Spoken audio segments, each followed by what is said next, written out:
Last year, Sierra released the first of a series of Gabriel Knight mysteries, The Sins of the Fathers. This New Orleans-based adventure is still quite popular, providing a thoughtful and subtle horror experience as well as a truly challenging game.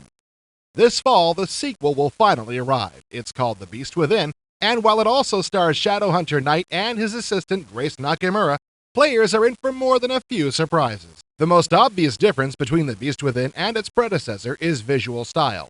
The game will be jam-packed with photorealistic environments captured on location in Germany. The characters are all digitized actors as well.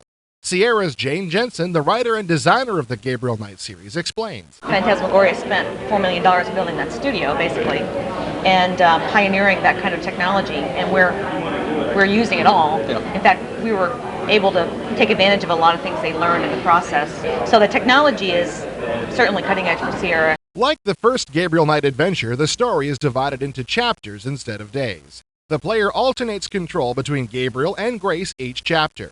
The title character will be played by Dean Erickson, who has been seen in a few soaps and an episode of Frasier. We spent a lot of time trying to cast Gabriel Knight, and I'm really happy with the actor that we've gotten. He's totally Gabriel. I mean, he walks in the room and I'm like flattened because it's like a figment of my imagination has appeared from nowhere. The focus of Sins of the Fathers was voodoo activity in the French Quarter, but in The Beast Within, Gabriel travels to his ancestral homeland, the part of Germany formerly known as Bavaria. You play Gabriel on a case in Munich.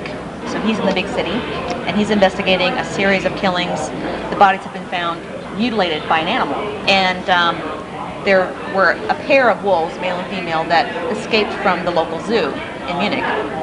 And the police and the papers are blaming these killings on these wolves.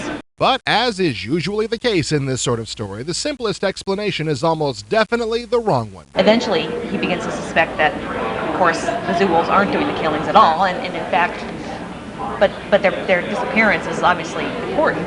You know, were they kidnapped? Is this a plot? You know, is this a cover-up? Gabriel's investigations lead him to a strange hunting club that still insists on referring to its surrounding location as Bavaria. The hunt club is high testosterone place. They actually have this mystical philosophy about getting back to their primal nature and thereby gaining supernatural powers. And they're also very, very hedonistic. The whole philosophy is whatever's natural, you know. So there's a lot of sensuality in the club, a lot of gluttony, and a lot of that kind of flavor. And of course, being Gabriel, he's very attracted to all of this. So, while Gabriel is starting to give way to the Beast Within, what's going on with the lovely Grace Nakamura? Meanwhile, Grace, who you play in chapters 2 and 4, is supposedly doing background research on werewolves for Gabriel. Her sections are actually much more gothic romantic. She gets involved in historical research. There's a famous werewolf trial that she investigates. And she finds out that there may have been a link between King Ludwig II of Bavaria, who's a real person, and werewolves. So she's investigating him, and she goes around Bavaria. She would go to his castles. Of course, we're setting up a lot of mysterious circumstances which really were true about his life. Come Chapter 6, Gabriel and Grace are reunited with a common goal as the mysteries of the Hunt Club and King Ludwig have developed an intriguing connection with a lost Wagner opera. The final chapter takes place entirely in this beautiful opera house. The entire opera has actually been composed by Robert Holmes, who was also responsible for the atmospheric music in Sins of the Fathers. While the word cinematic has been bandied around quite a lot in the industry, The Beast Within actually seems more ambitious than most movies. The principal filming was overseen by Hollywood director Will Binder. There are over 80 locations and more than 100 color-saturated photographic backgrounds.